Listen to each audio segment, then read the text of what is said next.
देखिए पोटेंशियोमीटर से हम इंटरनल रेजिस्टेंस भी बैटरी का निकाल सकते हैं। उसके लिए इस तरीके का सर्किट होता है, यहाँ पर एक नॉन रेजिस्टेंस लगाते हैं और इसी नॉन रेजिस्टेंस के टर्म्स में हम इंटरनल रेजिस्टेंस निकाल लेते हैं। सपोज पोटेंशियल ग्रेडियंट के है पोटेंशियोमीटर का, जो कि कांस्टेंट है। अब पहला स्टेप क्या करते हैं, हम इस की को, ये की है, इसको क्लोज करते हैं। ये ओपन है, ओपन है तो इससे करंट जीरो फ्लो करेगी। और ये गैल्वेनोमीटर है, इसको हम कनेक्ट करके नल पोजीशन निकाल लेते हैं। सपोज नल पोजीशन आई हमारी L1 पर।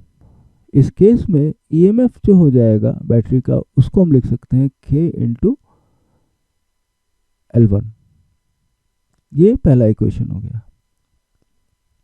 सेकेंड केस में क्या करते हैं, हम इस की को भी क्लोज रखते हैं, इसको भी क्लोज रखते हैं और जॉकी से नल पोजीशन निकालते हैं। सपोज ये नल पोजीशन आ जाती है L2 पे। यहाँ पर देखिए नल पोजीशन इस पॉइंट पर आई, इसके थ्रू करंट जीरो फ्लो करेगी। लेकिन अगर आप यहाँ पे देखें इस सर्किट में, इसके थ्रू करंट फ्लो करेगी। सपोज आई करंट फ्लो कर रही है।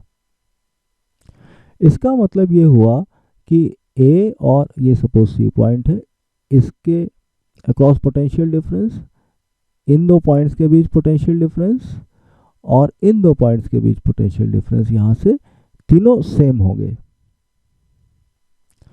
तो यहाँ पर हम क्या लिख सकते हैं, इसके अक्रॉस, कैपिटल आर के अक्रॉस पोटेंशियल डिफरेंस क्या हो जाएगा, ये हो जाएगा आई इंटू आर।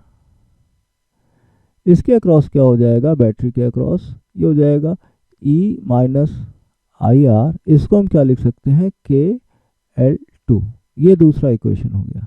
अब यहाँ पे हमारा एम क्या है, स्मॉल आर की वैल्यू निकालना L1 L2 और कैपिटल आर के टर्म्स में।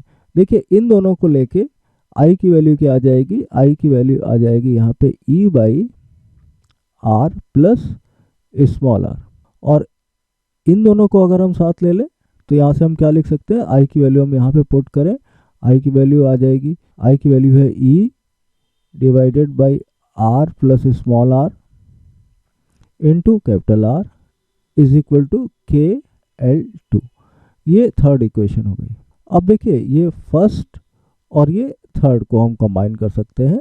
E की वैल्यू हम फर्स्ट से थर्ड में रख दें। E की वैल्यू क्या है, KL1 into R divided by R plus small R equals KL2।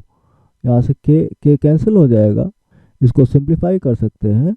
Are plus R divided by capital R equals L1 by L2।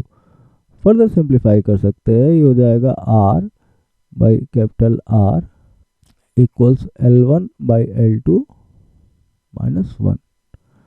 तो आर की वैल्यू क्या आ गई इंटरनल रेजिस्टेंस की, कैपिटल आर के टर्म्स में, बाई L2 माइनस 1।